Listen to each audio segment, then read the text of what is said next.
So hello guys, welcome back to the vlog and we are here at petrol pump. First of all Nayara के petrol pump से अगर आप petrol भरते हो तो आपको थोड़ा ज़्यादा पेट्रोल मिलता है. ये बात मैंने नोटिस की है. सबसे पहले कि आज हम जाने वाले हैं सुल्तानपुर, फिर सिंदखेड़ राजा और साकरखेड़ा. ये सारे काउंटर करके अपन जाने वाले हैं घर. उसके बाद होगा जिम. और मैंने इसको माइक नहीं कनेक्ट किया है तो ऑब्वियसली मेरा आवाज़ थोड़ा सा नॉइस हो सकता है. तो मिलता हूँ आपको सिंदखेड़ राजा में. चलो. तर हे आलो आपण सिंदखेड राजाला. आणि ऊन इकडून ऍक्च्युअली व्ह्यू इकडून चांगला येतोय खूप. मला तुम्हाला एक गोष्ट दाखवायची आहे सिंदखेड राजाची, जी की खूप पॉप्युलर आहे इथलची. इथे खूप सारे ट्रॅव्हलिंग व्हिजिट करतात. आणि मला एक प्रश्न पडला आता येता की ब्लॉग मराठीमध्ये शूट केलं पाहिजे की हिंदीमध्ये. कधी कधी मी हिंदीमध्ये बोलतो तर कधी कधी मराठीमध्ये. तर मी थोडासा कन्फ्यूज आहे की ब्लॉग कोणत्या भाषेमध्ये शूट केला पाहिजे. ऍक्च्युअली माझी हिंदी थोडीशी वीक पण आहे, त्याच्यामुळे मराठीमध्ये जास्त बेटर वाटतं. सो जे मला दाखवायचं आहे ते खूप मोठी मूर्ती आहे इथे. आणि इकडे खूप सारे मुलं ट्रॅव्हलिंग करायला किंवा स्कूलचे ते जे सहल वगैरे असतात ते येतात. ॲज यू कॅन सी तिकडे मागे पण खूप सारे जण बसलेत जे की आता त्यांचं लंच चालू आहे. स्कूलच्या थ्रू आले तुम्ही का हॉस्टेल आहे तुमचं? हा, आळंदीवरून. Good morning sir. Good morning. Ramkrishna Hari. Ramkrishna Hari. अरे गे समोर रे, या पुढे पटकन या एकदा. कुंडली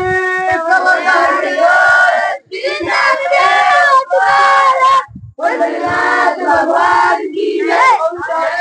महाराज की जय. महाराज की जय. महाराज की जय. छत्रपती शिवाजी महाराज की जय. संभाजी महाराज की जय. माता की जय. जय भवानी. जय शिवाजी. जय भवानी. जय शिवाजी.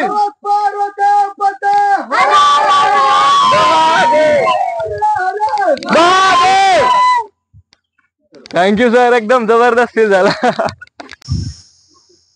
युद्ध का पहला नियम यह है कि अपने आप को कभी कमजोर मत समझो. तो मैंने अपने आप से पूछा कि क्या कमी है, क्यों थोड़ा सा थका हुआ महसूस कर रहा हूँ. तो उसकी वजह यह थी कि मुझे बहुत ज्यादा भूख लगी थी. अगर आखिर तक टिकना है तो अपने आप को एनर्जेटिक रखना पड़ेगा. और भूखा प्यासा मैं इसके मतलब मैं जहाँ पे भी जाऊंगा चेहरे पे वो दिखाई देगा कि बहुत ज्यादा भूखा है, थका हुआ है. तो मैं ये नहीं करना चाहता. तो दैट्स वाई पहले हेल्थ को पहली प्रायोरिटी देता हूँ मैं. तो अब करूंगा लंच और उसके बाद करेंगे आगे का कार्यक्रम.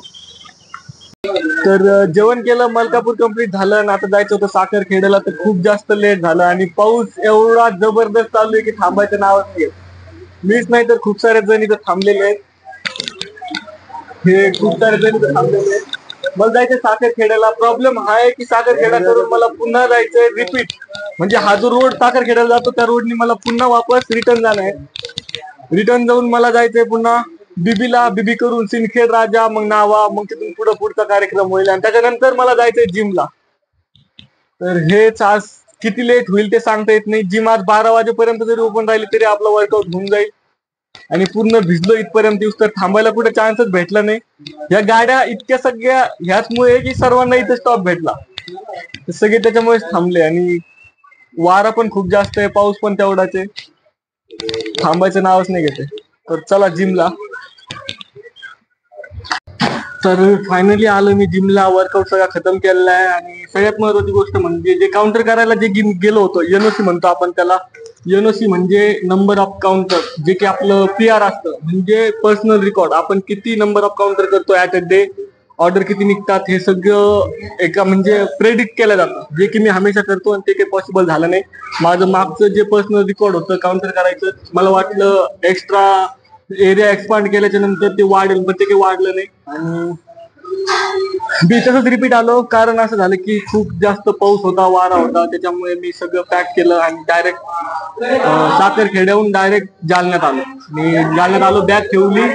खूप जास्त रात्र झाली होती. आता जिमची पण लाईट गेली आहे. बाहेर एवढ्या थंडीतून आलो आणि आतमध्ये एवढी गरमी होती की भयंकर, स्वेटिंग थांबत नाहीये. त्यातल्या त्यात जिम मध्ये पाणी पण नव्हतं. आता जस्ट पाणी पिलं आम्ही. आणि हो, आजचा व्हिडिओ तुम्हाला आवडला असेल तर लाईक करा, कमेंट करा, शेअर करायला विसरू नका. मिलता हूँ आपको नेक्स्ट ब्लॉग में. टिल देन फिट रहो, फिट रहो.